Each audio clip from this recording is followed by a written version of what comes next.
अनुप्रिया जी एक सवाल है। बहुत बहुत धन्यवाद। अनुप्रिया जी एक सवाल है। एक सवाल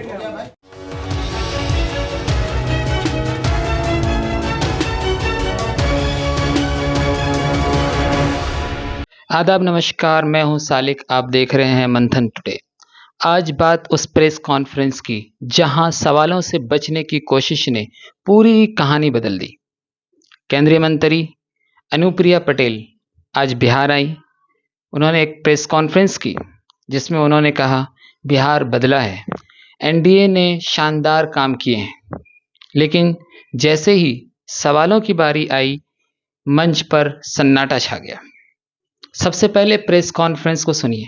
मेरी पार्टी अपना दल, आप जानते हैं, लंबे समय से हम एनडीए के घटक हैं और उत्तर प्रदेश में माननीय प्रधानमंत्री श्री नरेंद्र मोदी जी के नेतृत्व में हमने एक नहीं पांच चुनाव एनडीए के घटक के रूप में लड़े हैं। और मुझे बड़ी खुशी है आपके बीच में कहते हुए कि 2 विधानसभा के चुनाव और 3 लोकसभा के चुनाव हमारे उत्तर प्रदेश की जनता ने हर चुनाव में एनडीए गठबंधन को अपना भरपूर आशीर्वाद दिया।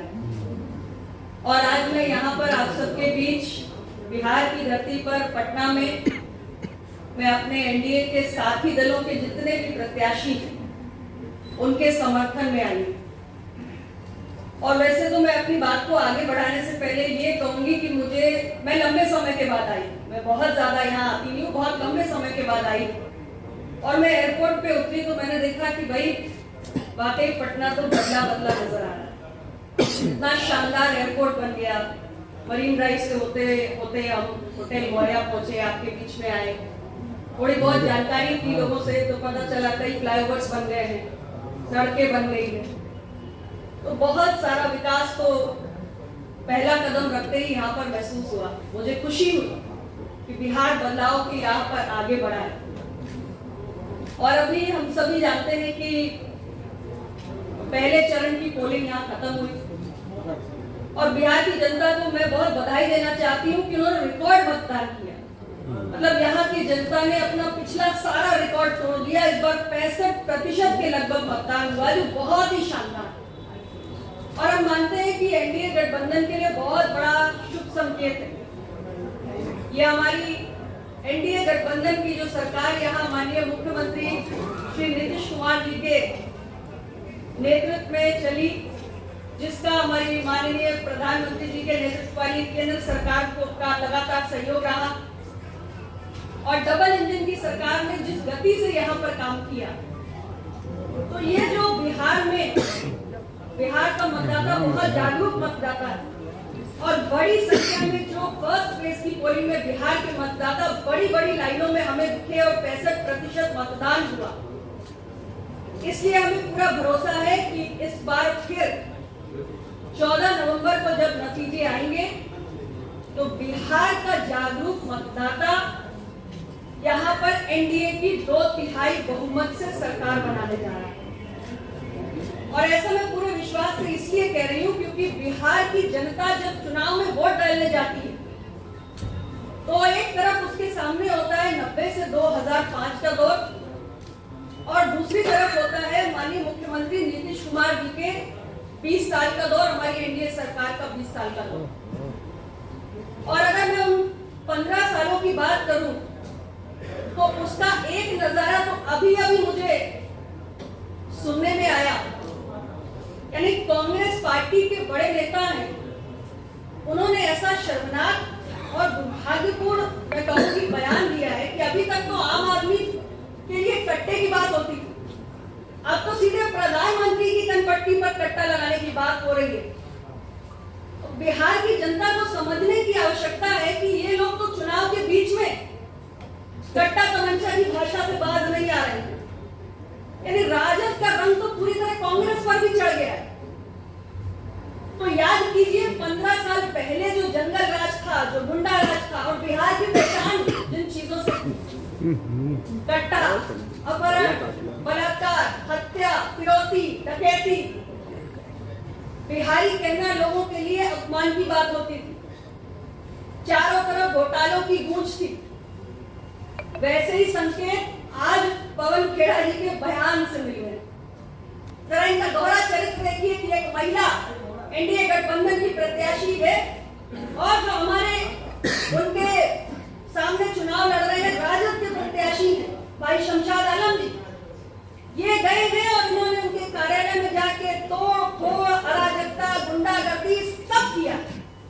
तो एक तरफ ये महिलाओं के अधिकारों की बात करते हैं और दूसरी तरफ एक महिला जो स्वयं विधायक है, दूसरी बार चुनाव लड़ रही है, चुनाव के बीच में इनके प्रत्याशी जाके उस महिला के चुनाव कार्यालय पर गुंडागर्दी का बहुत ही खूबसूरत नजारा बिहार की जनता को दिखा रहे हैं।